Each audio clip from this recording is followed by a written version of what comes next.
Faham? So apa benda yang kau rasa kau boleh kongsi? Okay, aku rasa buat lagu jangan asal siap. Itu yang pertama lah. Betul tak? Yang ni aku terasa tu. Kalau kau asal siap, okay, engkau nak macam ni, engkau nak lagu tu 10 tahun kau dengar, dia masih sedap. Okay, faham. Betul tak? Faham.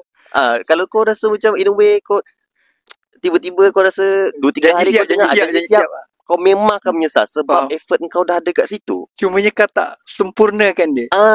Kenapa buat kerja macam ni lah? Kerja cincai dengan kerja yang elok, effort dia sama je. Faham. Cuma result dia akan berbeza. Aku gelak benda ni. Sebab aku masa PKP itu aku konon-konon nak jadi rapper. Faham? Aku masuk rap scene tu. Aku buat lagu kena kejar masa nak release. Faham. Asal boleh je janji keluar. Janji kita post. Tapi bila aku fikir balik, aku dengar sekarang kan. Apa aku buat ni? Apa aku buat macam tak masuk akal lah aku buat ni. Tapi dia ada satu side pula Daus.